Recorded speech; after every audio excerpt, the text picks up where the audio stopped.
We are on to chapter 2, which I sent out this morning, the new handout, which says chapter 2 on it. All right, you got it?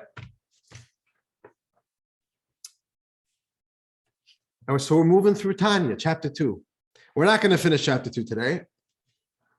So we're going to have to stop mid-chapter for our hiatus. And what did we learn until now? Here's where we're holding in Tanya. We are holding is the Alter Rebbe introduced that we have two souls, right? We don't have one identity, we have two identities. One soul, which is a full identity, it's a source, it's a drive of life, we called the animal soul. The animal soul is very natural, right? That's one of its other names, the natural soul. We all know that soul very well. It is concerned with its survival and with its self-perpetuation and self-preservation. It's centered around itself, and we discussed it's not bad. It's not a bad soul. It's not evil, but it's not holy. It doesn't have any holy qualities necessarily. It could do a lot of good because egos could decide to do a lot of good. There's a lot of self-centered reasons to do a lot of good. That's definitely something the animal soul is capable of. And today we're going to be moving on to the second soul. And I want to, before we read, I want to ask you a question.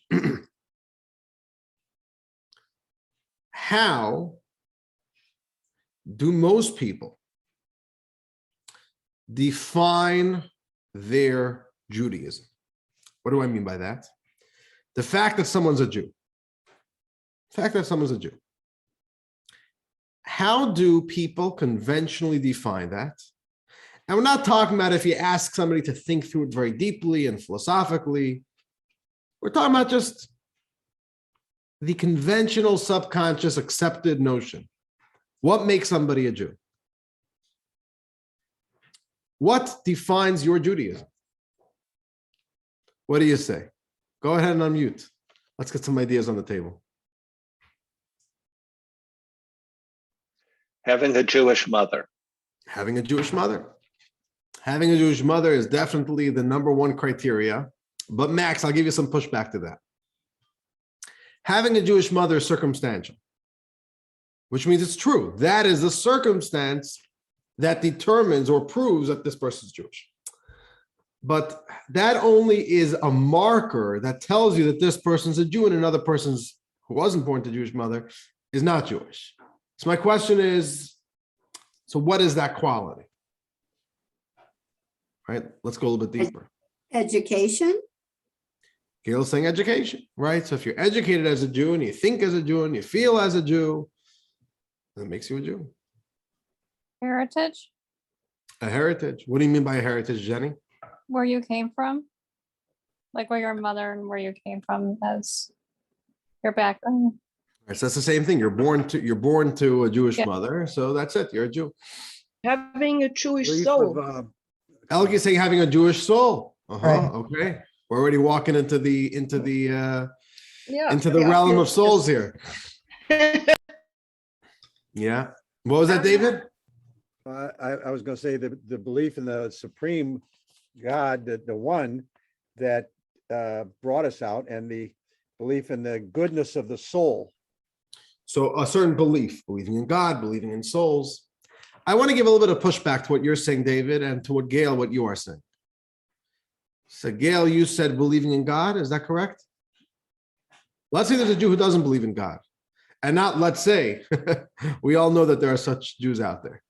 Well, I said Are they less Jew than you and me? No, I said education of the Jew, being a Jew. So let's say somebody has no education. Let's say somebody has no education. Never afforded a Jewish education.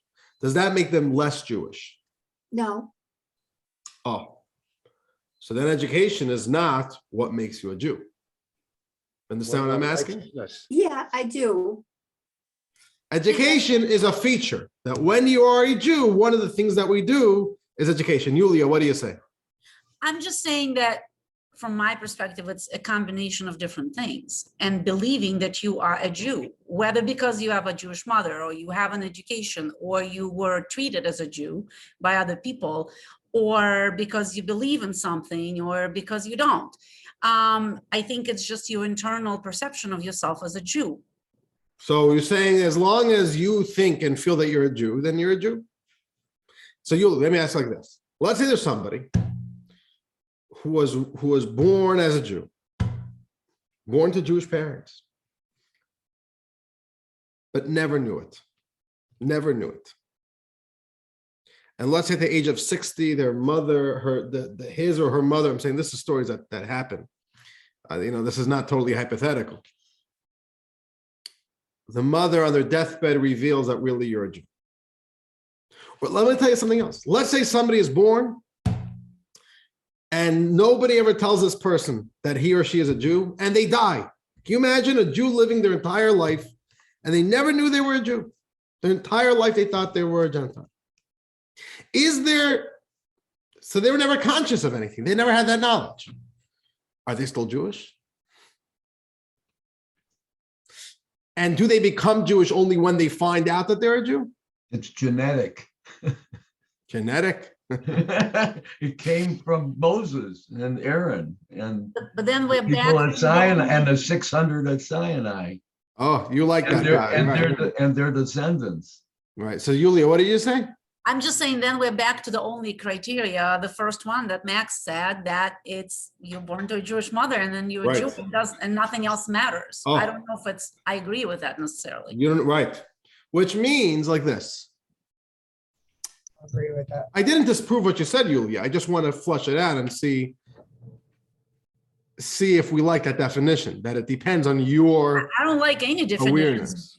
but I am familiar with somebody who was raised as Catholic, let's say, and on their mother's dying bed learned that they actually born to a Jewish mother, which makes them a Jew, but they remained a Catholic and perceived themselves as a Catholic their remaining life. Oh, that's a good question. Let's say somebody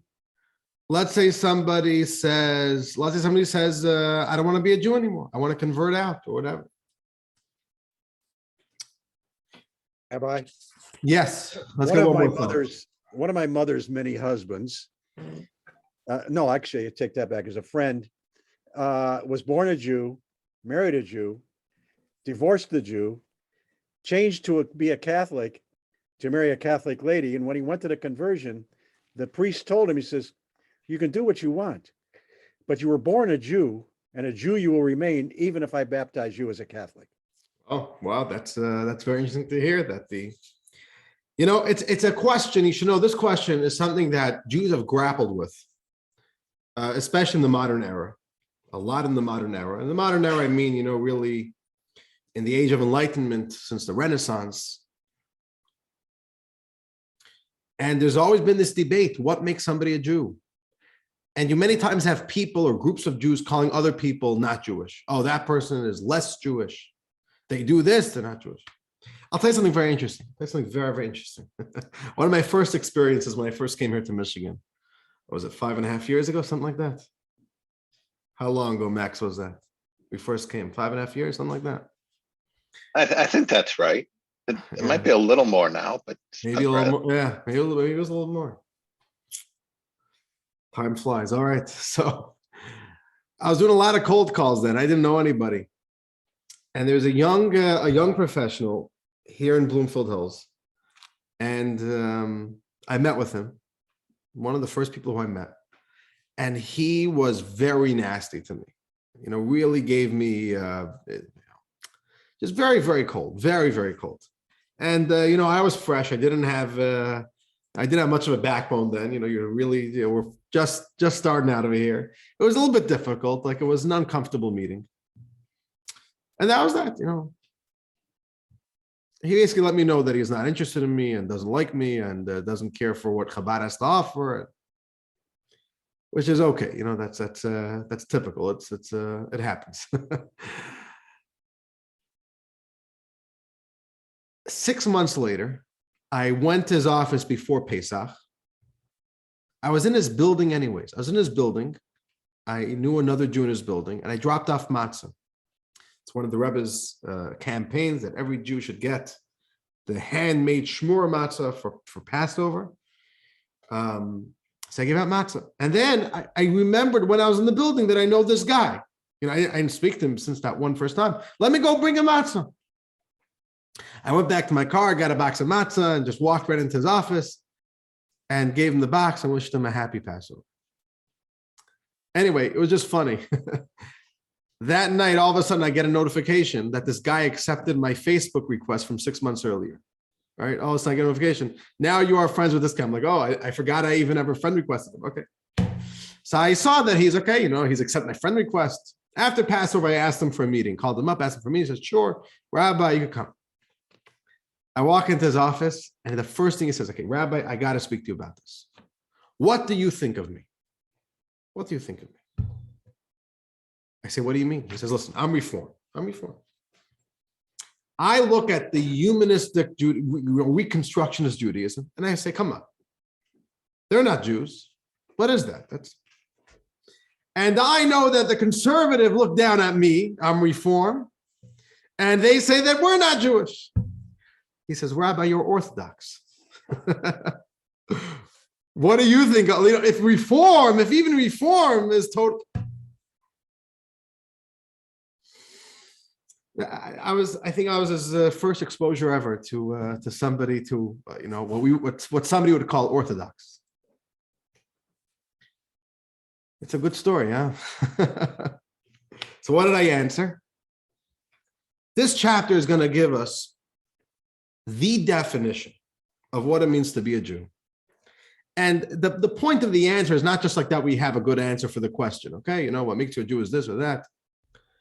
It's a very meaningful idea to see ourselves for what we truly are, to believe in ourselves for what we are, and to know our strengths, to know the power, what it means to be a Jew. That's today's class. I want to share with you a story. Before we begin reading inside, I want to share with you a story. And before the story, I want to share with you a little video. This video, 2-minute video, is important not just for the story, but it's going to be important for later on in chapter 2 as well. This is a video from 1992, January 1992, exactly 30 years ago. All right, so here we go.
Sure.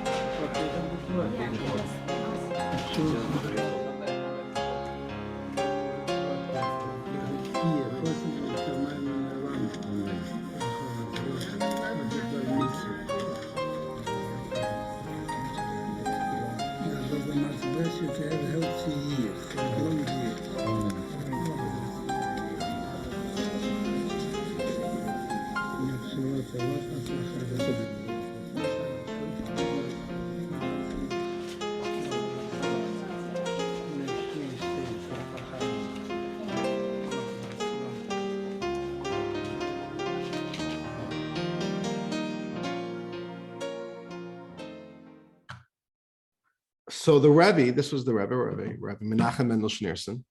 Starting in 1986, he started a weekly tradition that every Sunday he would stand right outside of his office and be available for anybody to meet with him.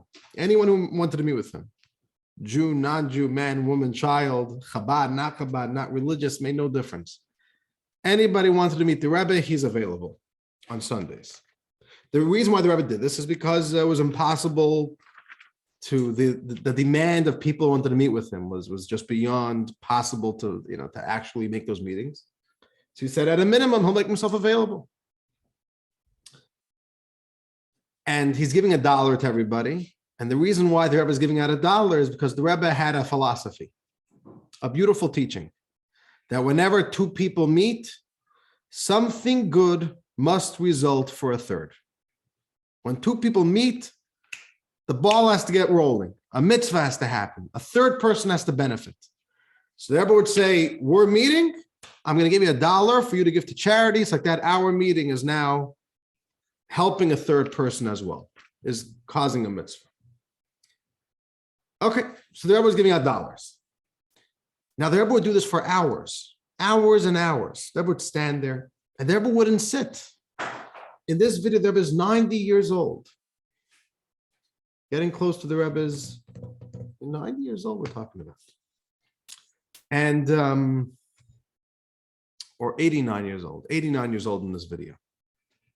And many times they offered the Rebbe that, why don't you sit?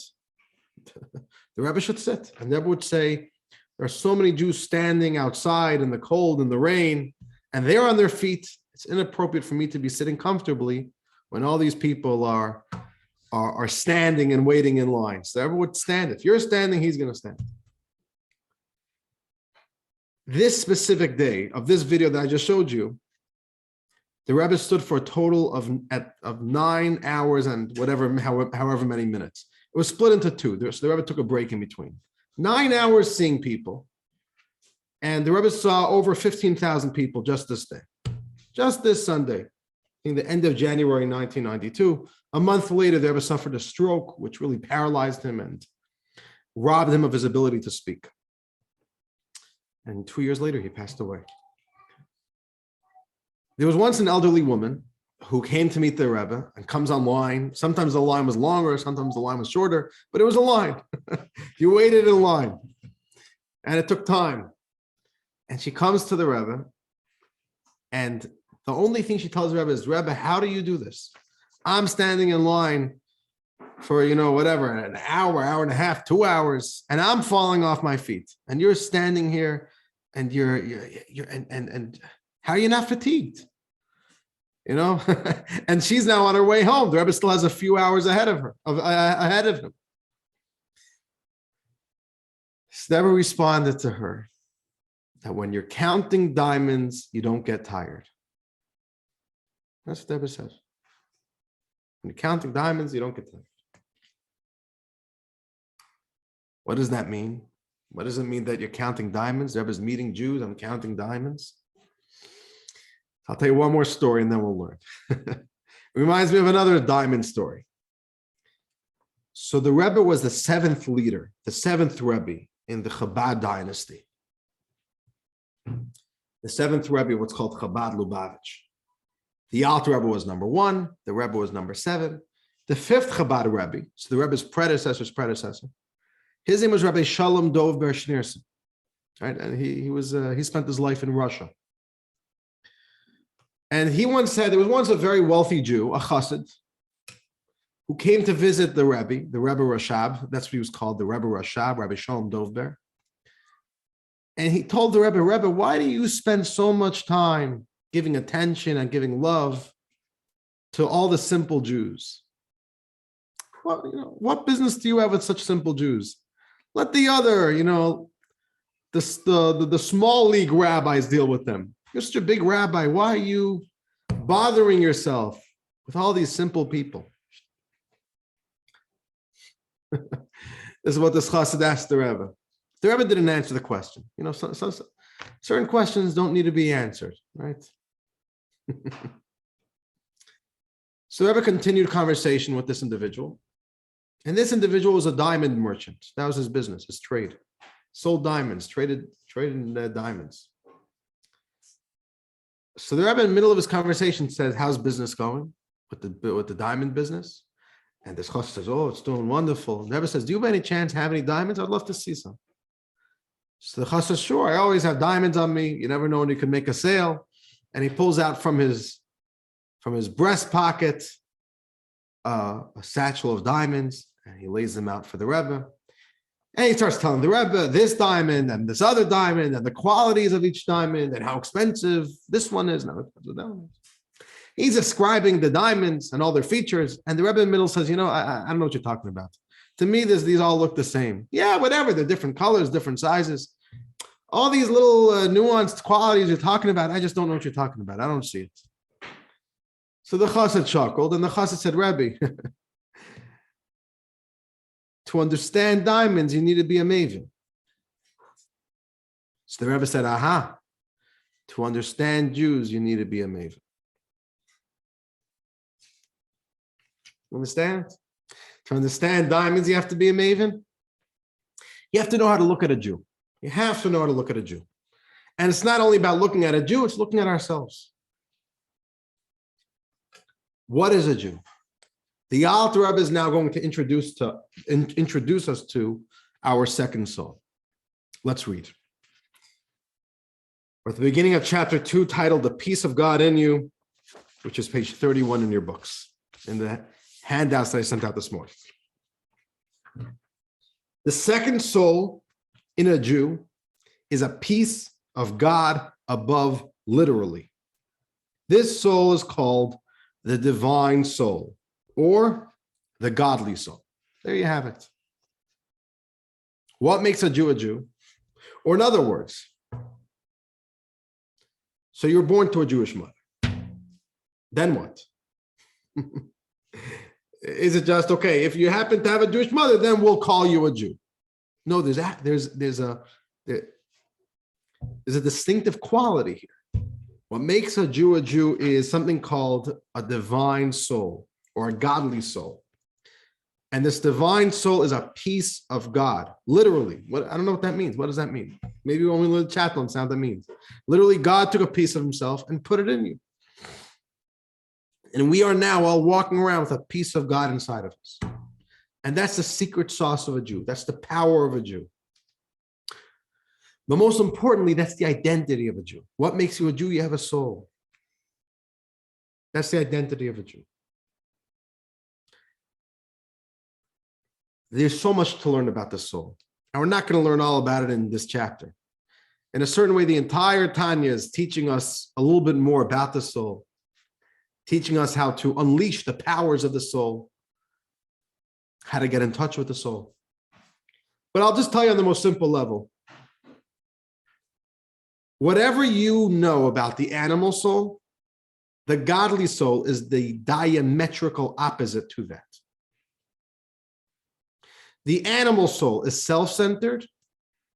The divine soul doesn't even know what that word means. Ego. Worried about myself. It's not that it's humble. Oh, I think about myself less. It doesn't even know that the self is an agenda.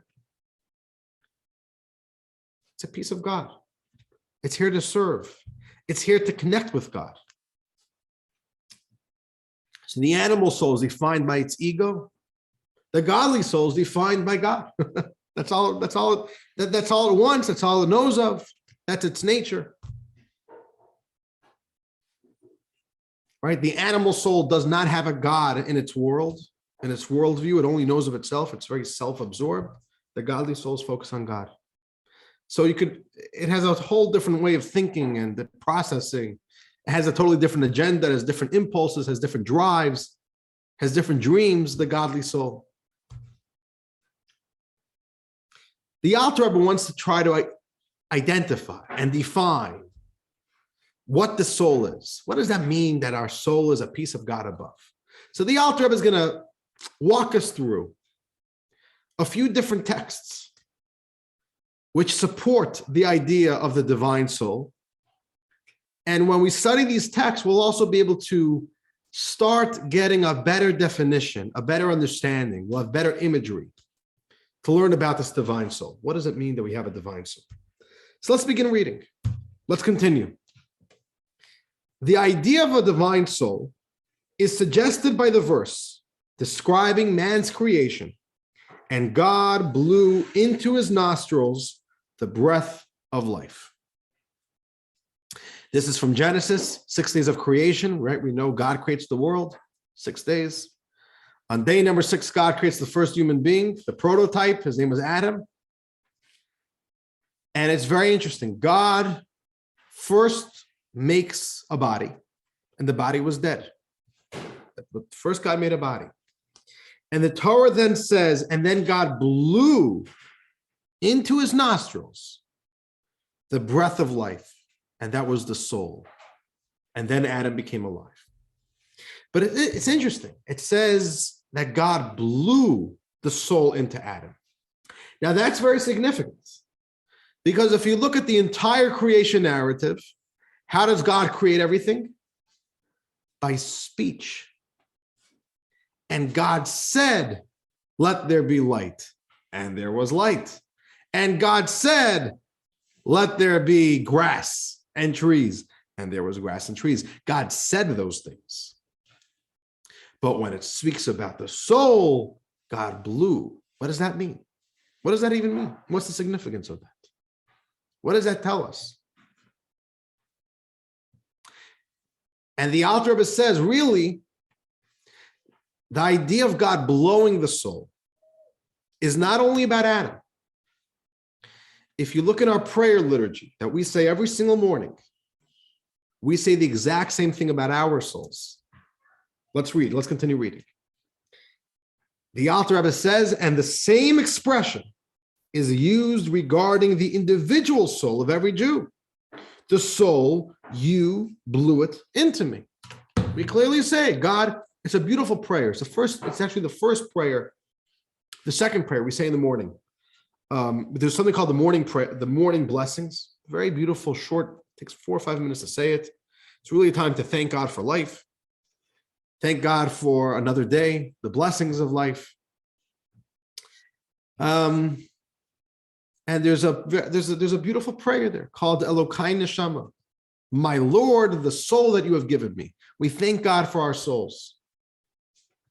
And we tell God, the soul that you have given me is pure.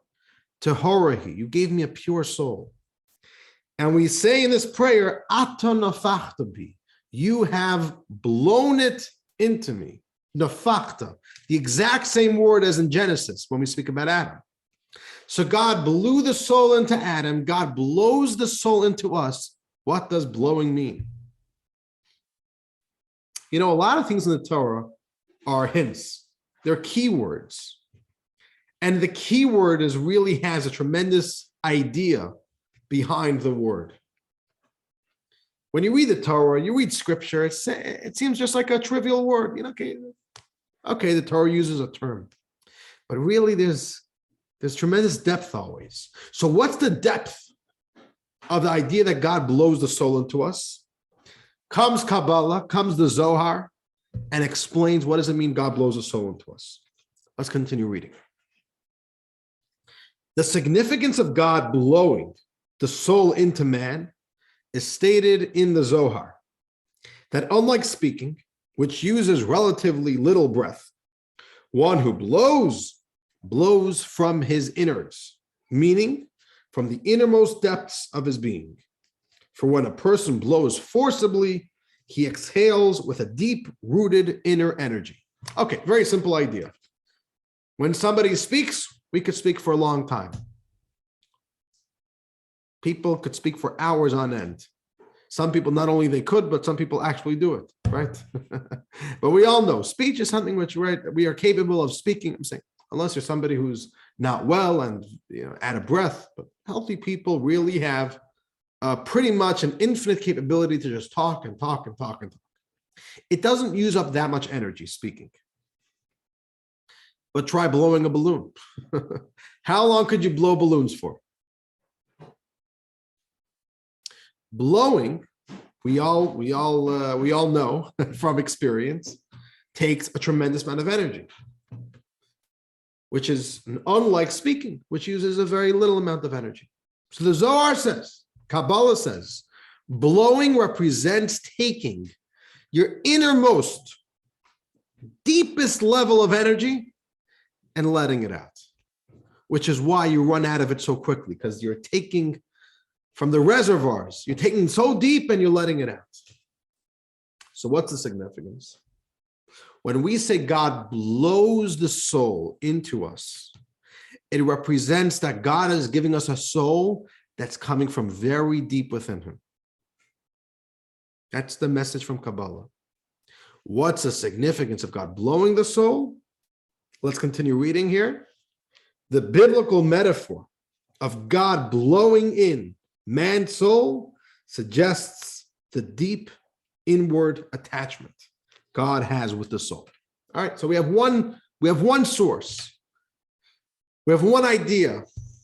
To the idea of the godly soul, the divine soul. It's a piece of God. God blows it into us, which represents a very deep source, a very deep bond that God has with the soul. Let's continue reading. Another source from the sages. This intimate connection between the soul and God is depicted in the teaching of the Midrash. The Midrash says the Jewish souls have arisen in the mind of God before the creation of the world. Okay, here we have another idea. The Jewish souls have arisen in God's mind. Arisen in God's mind. What's the significance of that? We don't know yet, but we have a quote from the sages. Jewish souls have arisen in God's mind. Let's continue reading. And one more idea, one more source to work with. We're on the top of page 32.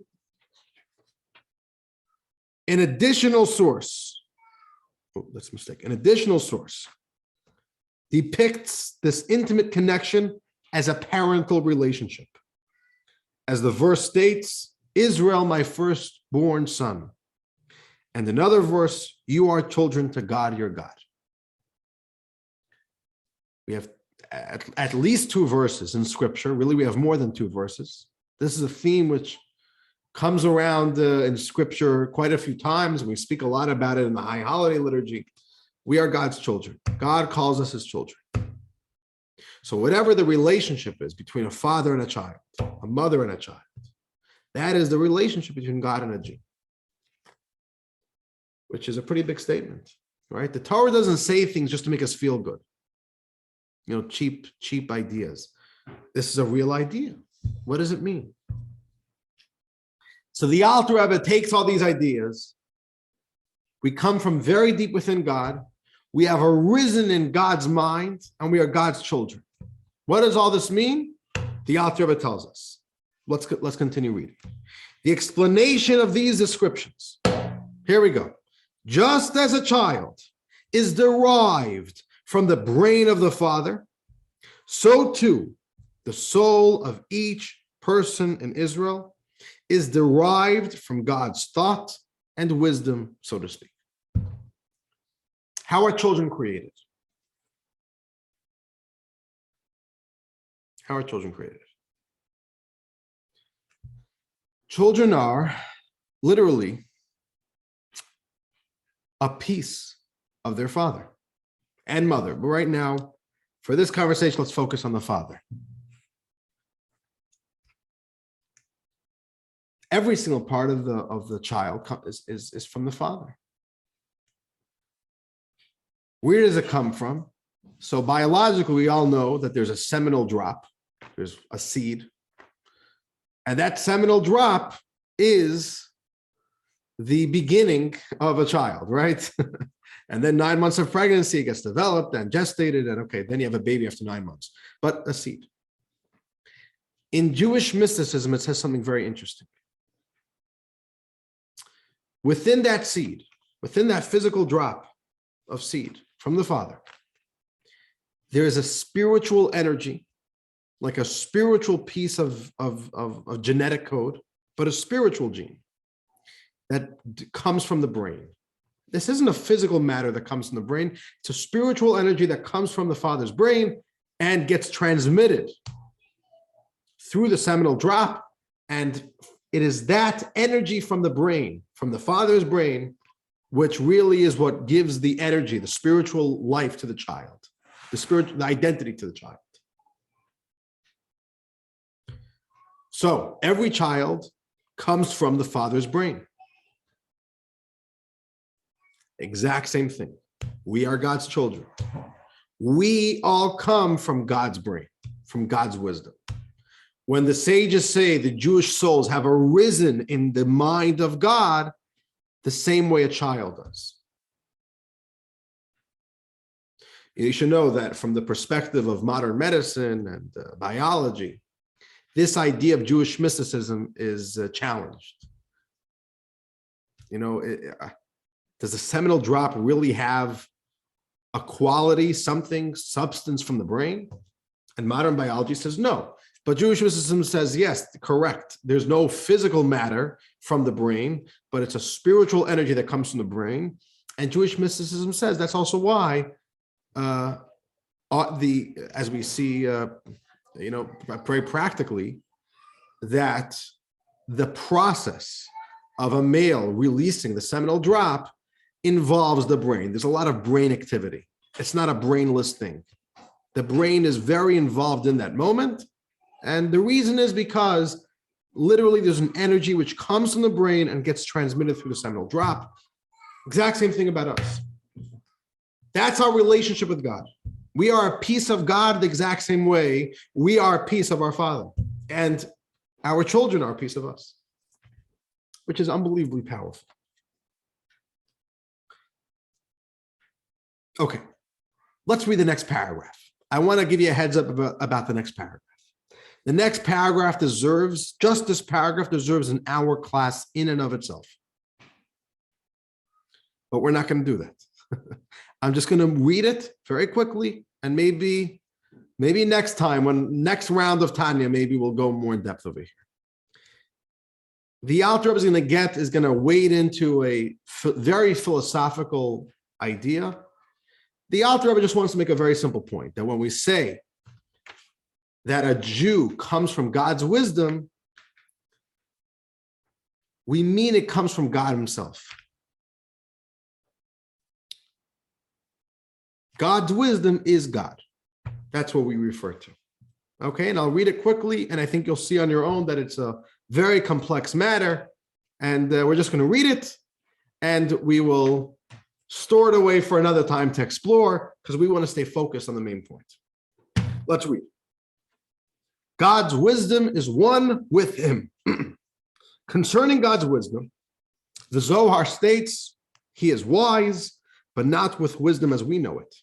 Rather, in the case of God, he and his wisdom are one. As Rambam Maimonides writes, that unlike humans, God is simultaneously the power to know, the knower, and the known. But this concept defies coherent mortal comprehension. As the verse states, can you find God by searching? And it is also written, for my thoughts are not your thoughts, etc. Y'all understand what just happened? Okay, good. All right, it doesn't matter, right? Well, the idea is that we come from God himself. That's the whole point the Alter Rebbe has to make. And the Alter Rebbe has to explain that, also has to defend that position from a philosophical point of view. It's not for now. Before we continue in Tanya, I want to take a moment with you and explore the idea that we have this soul. You know, when somebody hears that they have the animal soul, and when you learn what the animal soul is like, we could very easily identify with it. Yeah, I know my animal soul. All right, been there, done that. I'm very much in touch with my animal soul on a daily basis. Every time you feel hungry, and that becomes a priority in your life, right? I'm hungry, I got to go eat. That's priority number one. That's your animal soul right there. So we all know our animal soul. We all know our ego. We all know, right? We all know how to be very self-centered at times. It's very natural to us. But sometimes when people hear about they have a godly soul, you have a powerful godly energy within you. Many people say, I've never felt it. I don't know. Where do I see it in my life? What do you think? What do you think? Where do you see the godly soul in life? I want to hear from you. Do you feel that you sometimes feel it? Are you ever in touch with it? Go ahead and unmute. Let's get some ideas. I think when you do mitzvahs, when you do something for somebody else without thinking about yourself or how it's going to affect you. You're saying, so when you do a mitzvah and you feel this desire to do a mitzvah, but it's not a desire which comes from a selfishness. Right. You really feel the power of the mitzvah. I want to do the goodness of the mitzvah. Yeah, very good, beautiful. What else? What do you say?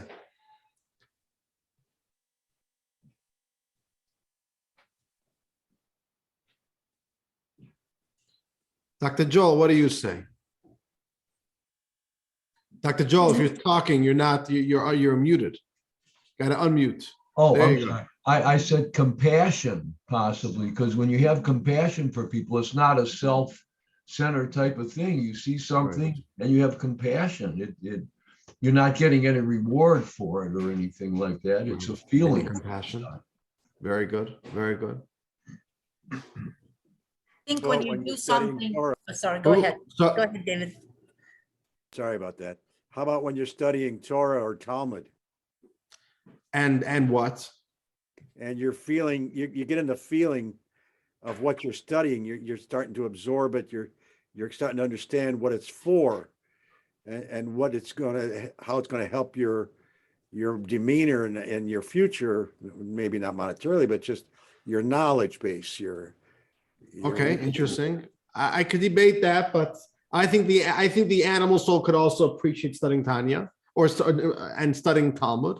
But I see what you're saying, David. But I want to define what you're saying better in a moment. But okay, I'm sorry for giving you a hard time. Yulia, go ahead. I think for me, anytime that I'm either doing or thinking something beyond myself, that's not necessarily benefiting me, but thinking of community, society, humanity as one energy or nature or whatever, something that doesn't necessarily benefit me directly, I think that's my higher self, my higher self. Very good. You know, have you ever felt a moment where maybe life was comfortable? Life was fine. You weren't missing anything. You had everything you needed. You're able to afford all the bills and maybe even had extra and able to have money for vacations. And there's nothing wrong in life. But something is irking you on the inside. Something's bothering you, that you want something more. You don't feel satisfied with life. Those moments is when we feel we're hearing the cry of the soul. The soul is pushing us. Why are you neglecting the godliness within you? So I think with the moments of a yearning, that could come from the soul. Also, when we feel the power of Judaism, when we feel the power of a mitzvah, we do a mitzvah, and a mitzvah just makes us feel good. Certain mitzvahs, it's easy to feel good. You know, when we help somebody, many times that it could, you know, we all understand why that makes you feel good. But when somebody puts on tefillin, or when somebody lights Shabbos candles, you didn't save the world, right? You didn't save anybody from tragedy. You're putting on a leather box on your arm. You know what I'm saying? How inspiring could that be? You lit a candle on a Friday afternoon. Okay, is the act itself inspiring? But when it moves us and we feel moved by a mitzvah, or we study Torah and it just puts us in that mood, we get in that groove. Many of these things we cannot explain from the perspective of the animal soul. The animal soul does not get moved necessarily from learning Tanya. We do a mitzvah and it moves us, it motivates us. We feel on fire. That's the animal soul. So the animal soul, the real truth is the animal soul is just as present in our lives. The godly soul, my apologies, the godly soul is just as active and present in our life as the animal soul. But we just need to listen in. We have to pay attention. But when you think of it, the godly soul is very much there. And the presence of the godly soul has a very profound effect in our life. And we're gonna explore this a lot as we continue learning Tanya. But I wanted to take a moment on that and reflect on that. Okay, we have 10 minutes left. The Alter Rebbe now is going to ask a very simple question. It's a simple question, but it's a good question. And the point of the question is not just that we need to find an answer for the question. The point of the question is that it's going to propel us to dig deeper into this concept that we all have a soul, which is a piece of God, and that we are God's children. And it's going to give us a whole very deep understanding, which is going to be so fundamental to understanding who we are as a Jew, to understanding our relationship, the interconnection between all Jewish souls. But it begins with a question. Very simple question. Here's the question. If all Jews are a piece of God, then the assumption is that all souls are equal. If I take an apple out of the fridge and I cut it into pieces, and I give one piece to my son Mendel and one piece to my daughter Shana, presumably both pieces are the same. They're going to taste the same, they have the same flavor, same tartness, same density. You know what I'm saying? If it's a piece from the same apple, it's the same apple. So if we're all pieces of God, presumably all of our souls should be exactly the same. So let me ask you that question. Are all souls equal? What do you think?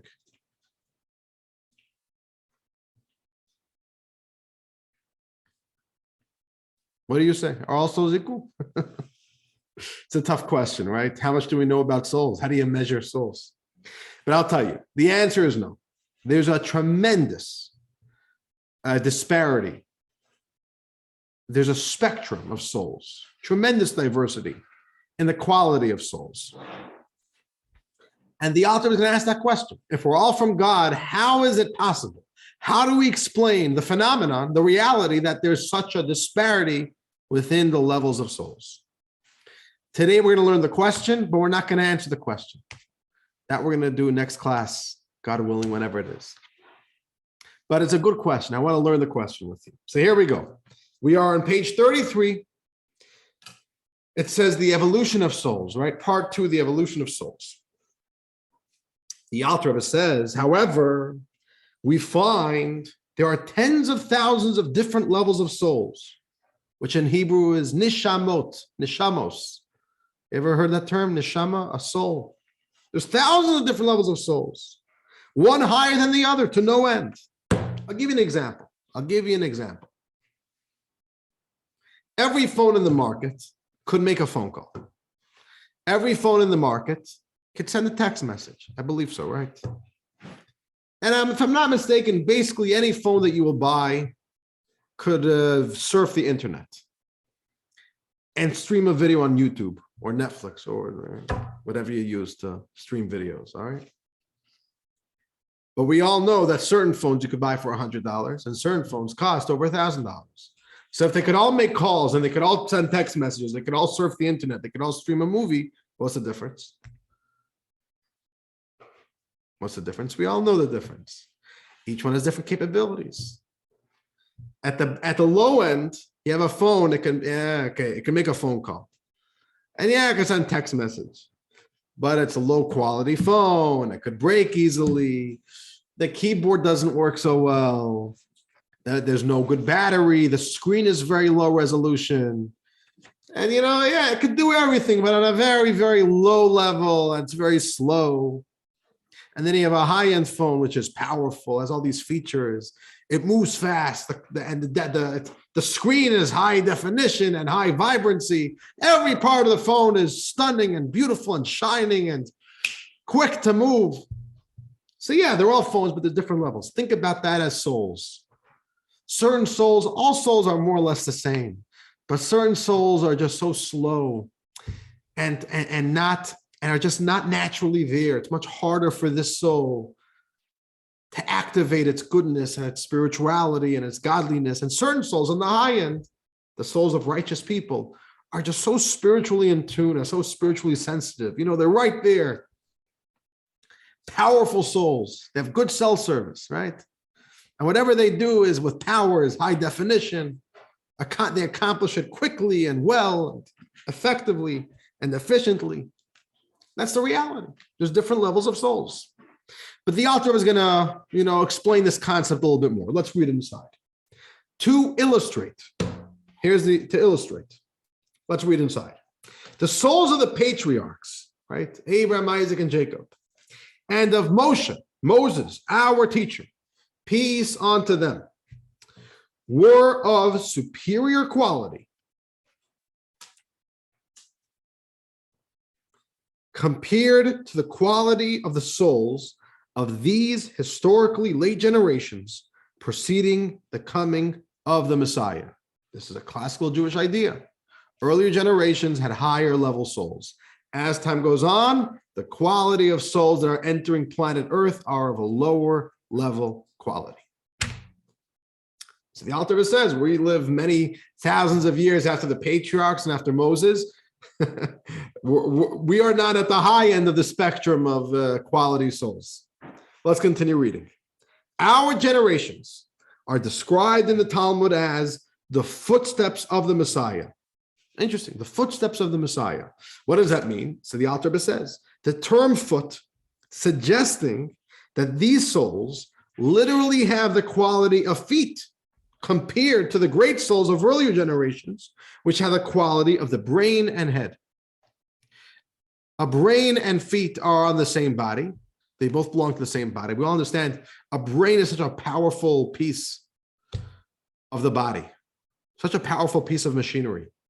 And it's also so delicate, right? Brain matter is so delicate, so refined, that even the smallest nick could damage, God forbid, the brain. The foot, we all know, the foot is just a lump of, thick skin, and some meat and bone. And it could take a lot of abuse to feet, right? You could kick it around. So think about that. There's a soul which is on the level of head and brain, so powerful, and then you have a foot which is like you have a soul which is like the heel of a foot, right? Compare those two. So we find this idea in Judaism. We're like the feet of souls. We're at the bottom end of souls. Okay, let's continue.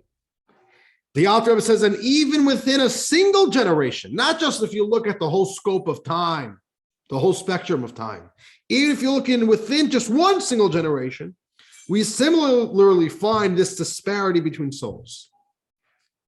In every generation, there are leaders in Israel whose souls are like the brain and head compared to the souls of the masses and ignorant people, which are lower. The same is true in every generation. Within every generation of time, there are higher level souls and lower level souls present.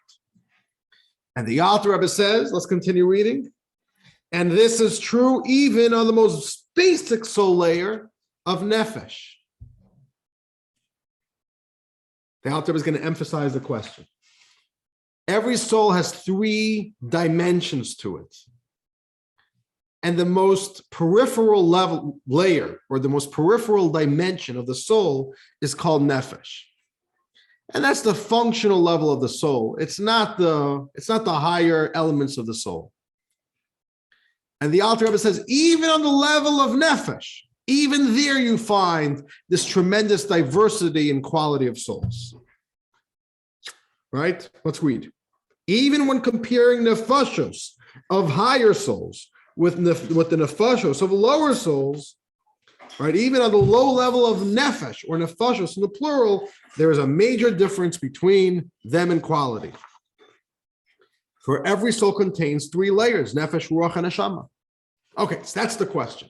The question is, let's read inside, that this seems to fly in the face of the notion that every divine soul is a piece of God. How can all souls be equally divine when we experience such diversity in souls? We have a paradox here. On the one hand, all Jews, every Jewish soul is a piece of God. But on the other hand, some souls are so powerful and amazing. Some souls are just on a very low level. How do you explain this paradox? So the Alter Rebbe says, and the Alter Rebbe is going to explain this. And this explanation is going to give us a tremendous depth into the evolution of souls, into the identity of souls. It's a beautiful idea. But let's conclude with this last section of Tanya. The Alter Rebbe says, despite these vast differences, the Tanya will explain that this poses no contradiction to each soul being a piece of God. All souls do, in fact, share the same root. Here we go. The Alter Rebbe says, nevertheless, the root of every nefesh, ruach, and neshama, right? Every part of the soul, from the very highest level of soul to the very lowest of soul ranks, which are found in simple folk and the most religiously irreverent people. All these souls, without exception, flow from the loftiest divine energies. We all come from God, referred to figuratively in the Kabbalah as Moach HaElyon, God's supernal mind, which is the supernal wisdom, Chachmilah, God's supernal wisdom. So the Alter Rebbe doesn't explain it yet, but the Alter Rebbe says, despite this paradox, we all come from God. We are all a piece of God. How do you explain it? That will be next class. I want to conclude, dear friends, it's 8:30.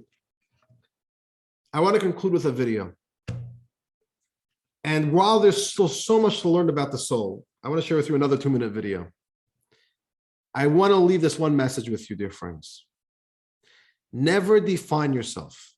Never limit your identity as a Jew based on how much you do or how little you do, how much you believe, how little you believe, based on your performance. You know how many times I hear people say, I'm not a good Jew, or people say I'm a bad Jew. You ever heard people say that? As a rabbi, I probably get it a little bit more than you guys do. Or even I'll hear somebody say, I'm a Reformed Jew. Oh, I don't put on tefillin. I'm a Reformed Jew. You're a what? Why are you limiting that? Why are you allowing however much you believe, however much you do, your soul? Doesn't matter how much or how little you do. You have the power of the Jew within you. And if there's one message that we could walk away with, just at the beginning of exploring what it means to have a soul, it's this message that we all have a divine soul. Dear friends, I'm going to share with you this video, and then we'll wrap up for tonight, and then we'll discuss. We could discuss all through the night. Wouldn't that be nice, huh? All right, here we go. When I moved to New York and got married, I started a beginner's minyan at our shul here in Manhattan. It was basically an introductory service for Jewish adults that may or may not have had the benefit of a Jewish education. We launched it on Rosh Hashanah because we thought that was an auspicious time to try and attract people and so forth. And I was leading it with not a great deal of preparation, but nevertheless, I did my best to lead it. And it turned out to have been a success. I remember, as I always did every year, going to visit the Rebbe for Lekach between Rosh Hashanah and Yom Kippur. And always long lines. Lekach time was no exception, and you could see people coming to him and expressing their own needs and their own worries and requests for advice, requests for blessings and so forth. Everybody asking and asking and asking the Rebbe for things. I thought to myself, this year I'm going to be different. I'm going to give the Rebbe some nachas. I'm going to give him some good news and make him happy and proud and smile and especially make him proud of me. I'd like to let the Rebbe know, I hope he has some nachas from the following. This Rosh Hashanah in our shul, I started a minyan for beginners who don't know anything. We had 200 people. 200. Rosh Hashanah, and Yetz Hashem for Yom Kippur we'll have also. And the Shabbos, we started the first regular Shabbos, we had about 50 people. Last Shabbos. People without any background to start learning a little bit about Yiddishkeit. And I'd like the Rebbe's bracha we should continue. And I expected a big yasher koach from the Rebbe. I expected the Rebbe to give me a high five and to congratulate me and so forth. When I said the words, Jews without any Jewish background, the Rebbe's smile disappeared. And he looked at me with his piercing blue eyes, and I knew that I had said something very, very wrong. And I didn't know what. He'll explain to all these people they have a real background of Avraham, Yitzchak, and Yankee. And so the Rivki Lochel Leah. That's for you, and that's for the people who have no background. The Rebbe was saying, this is royalty you're talking about. These aren't Jews without any background. This is royalty. And that was the Rebbe for every Jew. For the Rebbe was royalty. That's the story. And I think that's the message of chapter 2. We all have a godly soul. It doesn't matter how much you do, how little you do, that's your identity. And of course, the goal of life is to try to get as much as in touch as possible as we can with it and to unleash the power of the soul to its maximum. But for that, we have a lot of work to do and a lot of learning to do. So have a wonderful evening, everyone. And we're taking a little hiatus. I want to share with you a little story. All right. A quick little anecdote. Whenever, this was a story, the Rebbe shared the story a few times. Sometimes the Rebbe would have his public farbrengens. And sometimes the Rebbe would say, we're taking a stop now. We're going to end the farbrengen. But the Rebbe would say, we're never stopping the farbrengen. We're never stopping the gathering. We're just taking a break. And the Rebbe a few times shared a very interesting anecdote about his sister-in-law. The Rebbe had a sister-in-law, his wife's sister. Her name was Shana. And Shana Schneerson, she was killed in Treblinka in the Holocaust. And I think the Rebbe made a special effort to mention her name, every now and then, just to make sure that she's remembered. And the Rebbe said that this little Shana, she was the previous Rebbe's daughter. And the Rebbe's daughter, these weren't ordinary kids. You saw a lot of personality in these kids. Little Shana was a very stubborn little girl. And when she would get upset, she would cry, and there was no way to calm her down. So they would sometimes give her like a little candy to pacify her and get her to stop. So this little Shana was probably a little girl, once quipped, she said, she took the candy, she stopped crying, and she said, don't think I stopped crying. I'm just taking a little break. So the Rebbe would say, we're not stopping. We're just taking a little break. So we're taking a little break from Tanya. God forbid we're not stopping. We're going to continue learning Tanya. And we're going to continue learning for the next 6 weeks. We're not stopping. Meditation from Sinai. By the way, we're going to be learning a lot of Tanya and meditation from Sinai as well. This is a real beautiful learning course. And I'm really, really excited. I really hope that you'll all be joining and we'll go to learn together. All right. Have a great night, dear friends. Take care, Elke. Take care, Max. We shall see you very soon. Take care. Next week at Sinai. Next week at Sinai. I love that. We'll see you. Bye-bye. All right.